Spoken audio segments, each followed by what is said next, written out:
Hi, welcome to another episode. I'm Brian Mattocks. With me today is Brother Jason Walter Short, Right Worshipful Grand Director of Ceremonies at Large. I think I got that right, but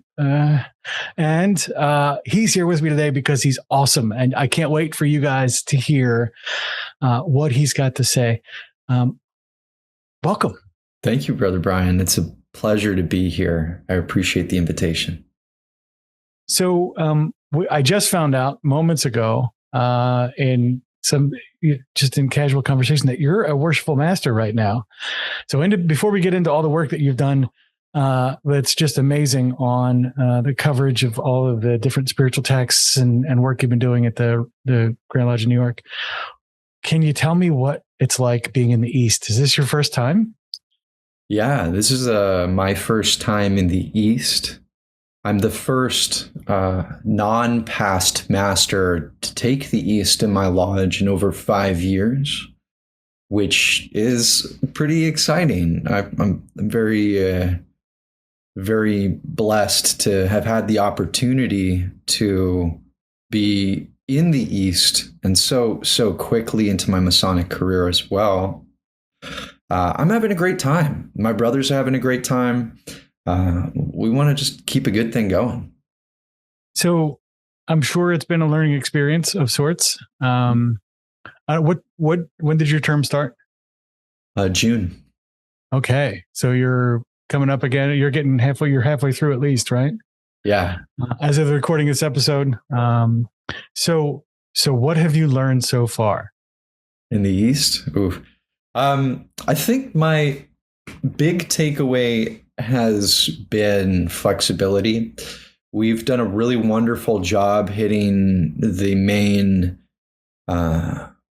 events that we had scheduled on the trestle board. Had some additional events or like things, more optional events on there that I wanted to do, like a phone tree, getting together to organize our locker, some smaller events which haven't necessarily materialized kind of the way that I felt they would when putting everything together. But our large events have been really great, Brian. And I think the reason that they've worked so well is this year, the first officers meeting I held was to identify what our goals were collectively. We've had, since COVID, we've had a difficult time, and I think a lot of lodges have had a difficult time. There have been a lot of past masters, older members who've stopped showing up in person for various reasons. So a lot of the vacuum in our membership has left us with a little bit of a grasping towards, well, what are the traditions and what is it that defines Aurora Grata-Day star, my lodge. So defining what those goals were collectively for us at the beginning of the year really made it a lot easier, I think, to engage with programming and see what the priorities were as a collective for us that we wanted to hit. And since then, it's just been, target and execution for each one of those. And I'm having a great time with my brothers. I wouldn't be so much fun without them. So you mentioned your goals, and without getting into specifics, what are the nature of the kinds of experiences that your lodge was focused on creating for this year, and I guess for the years moving forward? So our lodge has traditionally been a really ritual-heavy lodge, like leaders in ritual. It's something that we're trying to move back towards.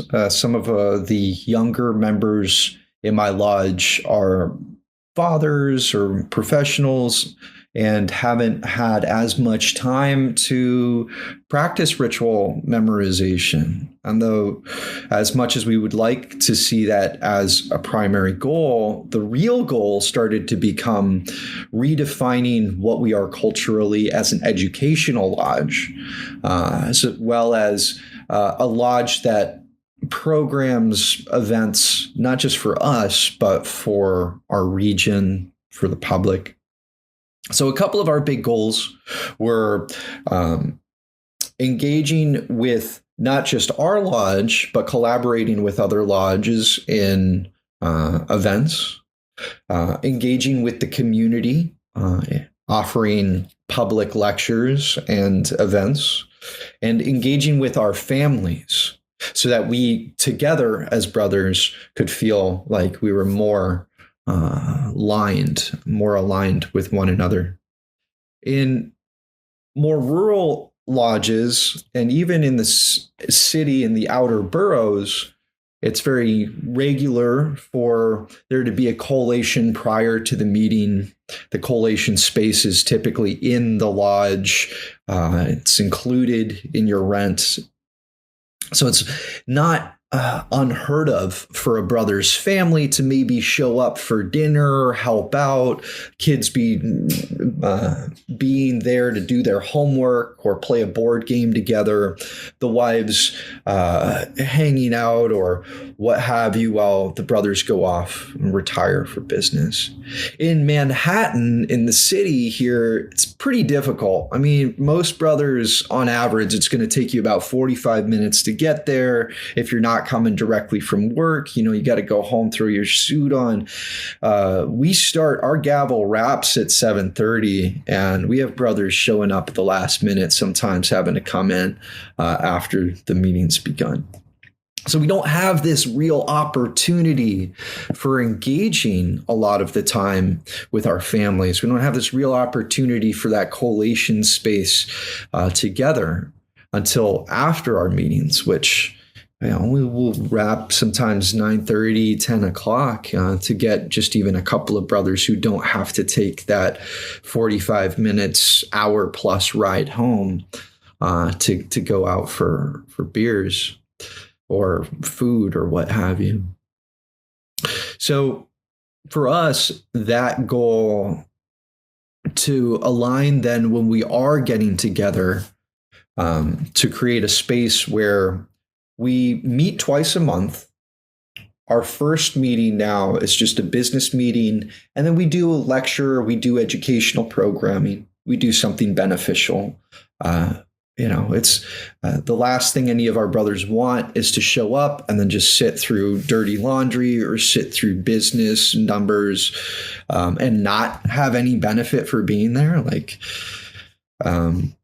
So our second meeting, though, we now meet in a separate room. If you're not familiar with the Grand Lodge of New York's building, we have multiple different lodge rooms. I think about a dozen different lodge rooms that brothers can meet in, as well as collation spaces where you can bring food in as well.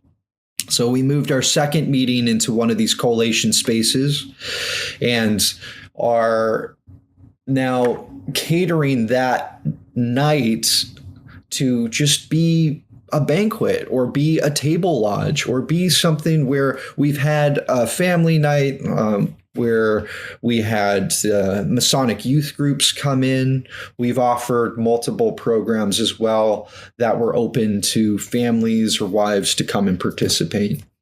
And it's been a success, and not only for our brothers, but also for alleviating the stress of Masonry being something completely separate from our home lives. Yeah. That's it's beginning that third space conversation, right? Is creating that place where you can be without the expectation of a sort of transaction of any kind. Mm-hmm. I think that's exciting. So, what initially attracted me to your work and the stuff that I've seen you participate in online is the work you've been doing with Craftsmen Online and the Grand Lodge in New York, and doing some of these readings. I imagine your lodge education must be phenomenal. based strictly on what I've seen so far. Tell me a little bit more about what your lodge education looks like, and then how do you translate that out to the other work you're doing? Wow. Yeah, a lot of our education, we do a school of instruction once a month that is focused not just on our lodge. We're part of a really small district. So a lot of our education is also trying to include some of the other lodges in our district together for those moments, especially when it comes to ritual. Our in-lodge education, yeah, man. I mean, we're offering lectures. We had Right Worshipful Brother Michael Arce come in January to run a lodge of discussion program, which was really well attended. I think that education is a bit of a give and take. And with our lectures and with our presentations that we do in lodge, I think some of the importance of what Aurora Grata-Day Star offers, what my lodge offers, isn't just the presentation, the lecture at face value, but the conversation that comes after. And some of the most enduring and exciting moments as a master, or even just it being part of this lodge, has been after our meeting has concluded and seeing so many happy faces and brothers who don't want to leave the room because they're still engaged in conversation. Yeah, I was telling my incoming senior warden of my lodge, I said the same thing. I said, look, you're doing it right if guys don't want to leave at the end of the night when they're lingering, and that lingering just matures into this amazing kind of nobody wants to leave, but they're all savoring the experience. And, nobody wants to be the first guy to go, because you're going to be the guy that makes everybody else leave at the same time. And you're like, those kinds of things are just amazing. And so it's awesome that you're having those experiences. When you talk about your membership at large, and obviously given your role, outside of lodge as well, what are the kinds of things that you're hearing of a practical nature? How is Freemasonry impacting their lives from a practical perspective? From a practical perspective, I know for a lot of brothers, or at least in some of the circles that I'm in, I'm a recovering alcoholic. I have my 20s were really difficult.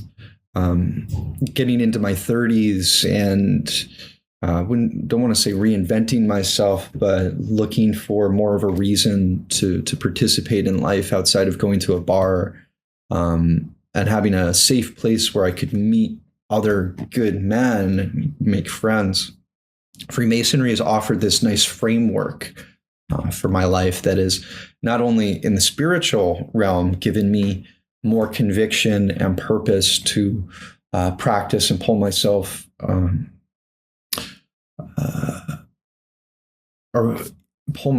up by my bootstraps, really, but giving me an opportunity to engage with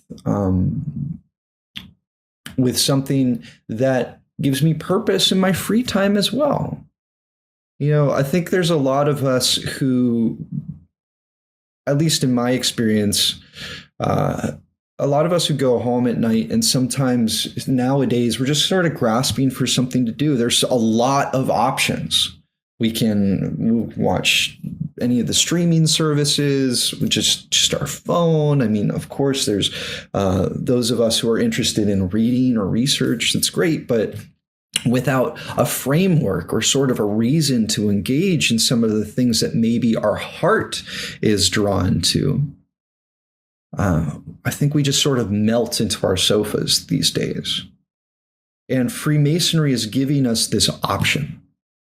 It's giving us this option to refine ourselves. It's giving us a reason to go home and do something that is intellectually stimulating yourself outside of whatever our vocation is. I work in film and television. I do a lot of really creative work, but I also do a lot of very hard labor. I in a union, the labor union, the studio mechanics union, where I work as a carpenter, just to be able to pay my bills and get my health care. So I spend a lot of time. My regular work week is about a 50-hour work week, just doing manual labor, just making sawdust.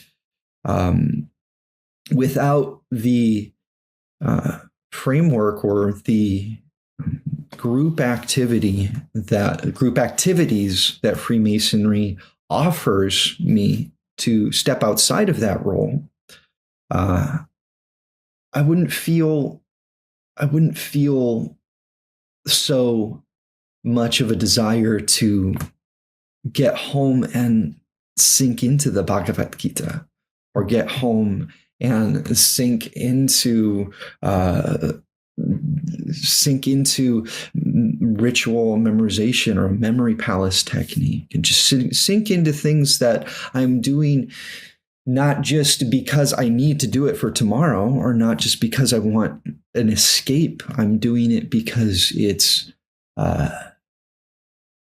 building upon an invisible reality. It's building upon this heart space that is more real, I think, than looking at our cell phone or scrolling through a social media feed. Absolutely. Absolutely. I think that the quest for meaning is something that a lot of us kind of take on. You know, you feel like you've got this place, right, where you've got this value to deliver to the world.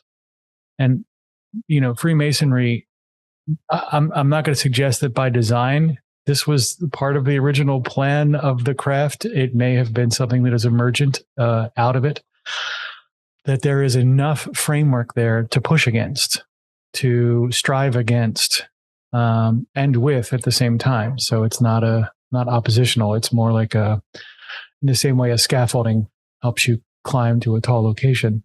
The Freemasonry offers a scaffolding to find that purpose and meaning and sharpen your skills in the same way. It's kind of what I'm hearing from what you said. Is that, would you agree with that? I absolutely to offer a leading question. I absolutely agree with that. You know, I mean, what Freemasonry is offering, I mean, outside of just the philosophical spiritual benefits, or honing in on these leadership qualities, or these self-development aspects, it's like Freemasonry was entertainment for our brothers as well. You know, Freemasonry was an option other than just going home and engaging in whatever. It's like, oh, well, what about becoming a master of yourself? What about building the spiritual temple within? So I absolutely agree. It gives us a framework, gives us a structure, and it gives us conviction to hold ourselves to a higher standard. It gives us conviction from whatever walk of life we're in, especially in the United States, in Masonry in the United States. It's like, you go to lodge I go to lodge with, you know, contractors, lawyers, other people working in media. I go to lodge with healthcare professionals, with tech entrepreneurs. There's this whole spectrum of different walks of life who are coming together and engaging in the same thing. And it's sort of that conviction that this scaffolding. It's that conviction of, here is this box, here is this project that we're collectively working towards. And for me, I see that and I feel enabled to think outside of that box. And the approach to the work, or the reason for the work that brothers have, is all going to be relative to who they are and what their experience is. But we offer this collective experience of being able to do work that is going to yield a really profound and positive impact in your life. Absolutely.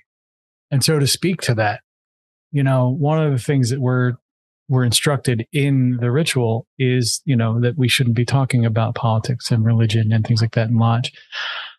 And yet, one of the things that I really enjoy about what you're doing is exploring from an appreciative inquiry perspective some of these texts, like the Dhammapada, like the Bhagavad Gita, and the conversations you've been facilitating online with well-educated brethren who all share this similar appreciation. I think that that work is beyond phenomenal. It's exactly what it's the medicine that I think we all need is that appreciative inquiry. What have you learned in that process, in facilitating those conversations and seeing, this huge pastiche of people? Brian, I think the most illuminating aspect of all of it is just the commonality, the perennial spiritual philosophy that has persisted through the ages is been the same flame, but just presented on different altars time and time and time again. And I think that there's a lot of conflict in this world that comes out of just an ignorance of not understanding other cultures or not understanding that common element that persists through all things. And I think part of what has opened up my heart space the most has been allowing myself to be receptive, not just to Western religious and spiritual traditions, but also opening myself up to understanding and receiving Eastern philosophical and spiritual traditions. And some of the most incredible moments in my personal development was when I could hear something from another text that has maybe been presented in any of the Abrahamic traditions, I grew up in an Episcopalian household, but hearing it just presented in a little bit of a different way, maybe a little bit more poetic, maybe a little bit more allegorical, maybe a little bit more directly spiritual in a way that just resonated with me. Yeah. And so just opening the door up to understanding that there is understanding outside of what we may have been born into is a really powerful and important practice that I believe Freemasons have been engaging with for the better part of this last 300 years. Yeah, I've talked to the fellows in my lodge, and I've said to them on more than one occasion, I said, look, the guys that were doing this back in the day didn't have AA, they didn't have NA, they didn't have a support group, they didn't have a therapist, they didn't have all of these, what we would call today, safe spaces to be vulnerable and talk about the things that they were dealing with. And so there is a pastoral care element to the craft that largely goes neglected because we often apply service to ritual or to the administrative requirements of the craft.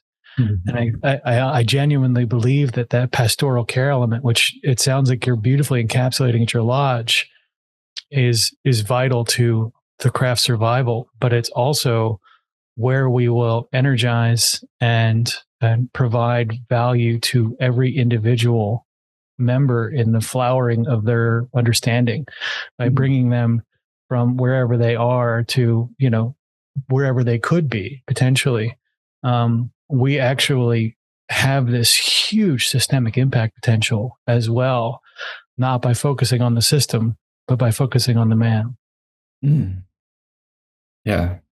Well, I think we open the experience up when we are talking about being of one mind, we start to open the experience up to love our neighbors as we love ourselves. When we open that experience to be in a safe space where we know, regardless of maybe what our perceptions or our thoughts are that arise, when we are encouraging brothers to identify on the common level, just on the level with one another, and that human element, we're able to empower them not only to learn how to love without restrictions, we're learning how to love ourselves in doing that. And that selfless service and that attitude of treating everybody as if they are our own self, because we are ultimately all part of the same deeper perceiving conscious element that persists through all things. Yeah, that's a hard sell for the guy walking in the door for the first time, but I completely concur. I think one of the things that becomes difficult for a lot of folks when you start looking at this is you have to go, the quickest sort of hijack for this entire process is tell me where you stop. Is it the food you ate? Well, that becomes part of you. Is it who grew the food? Well, you know what I mean? If you try and figure out where the boundaries are, you have to describe the whole universe because there are no boundaries, right? There's a conscious experience you're having. And in that way, I view the craft as a workshop for crafting consciousness. Sure. So, we are there to sharpen or clarify our lens into the divine. And in that context, when we see others that are struggling, we help them, with that, we help them clarify that lens as much as they're willing to do. You can't do it for them. And so these discussions provide this opportunity to open people and have them bring their true gifts to the table and, the true wonder and majesty of the experiences that they've already had, that they've already learned from. It's like being able to play multiple characters in a video game at the same time. You get this experience multiplier that's just amazing. And so it sounds like you're doing that. What I'm interested in is understanding you've got a real powerful education component going. How are you bringing the brethren, not just bringing them there to get that education, but how are you surfacing the things that they know back to the craft? How are you helping them bring their gifts back? A lot of it's leading from the heart, allowing brothers to see also that I'm not perfect, and that it's not just about me, that we're all in it together. I think we can all, especially new masters or just new officers, can all relate to a moment where we're opening a lodge and maybe somebody's stumbling over ritual. We have a really great culture in my lodge where we don't have sideliners who are like shouting. And we're trying to facilitate that there's just one, we have our chaplains on a book. We have we're lucky we have our assistant grand lecturer for our district is also a member of my lodge. But we have a designated individual who, if somebody needs the help in ritual, they can turn to that brother and that brother will help them. Or me in the East, I will help you. But enabling a brother to feel like you don't have to be perfect to do this, because we're all here. Every day we're here crafting this ashlar together. Every time we open lodge, anything we stumble over, what's amazing is when we close lodge, we get this opportunity for redemption. Even in the education that I bring before the lodge, we'll do some impromptu lectures. Someone will just come down onto the level, walk around the room and just speak from the heart about something. And what I hope this is doing, and what I think it's been doing, is it's empowering brothers to see outside of the confines of perfection. And allow them to just trust in their own innate wisdom and trust in themselves that they have something of value to offer.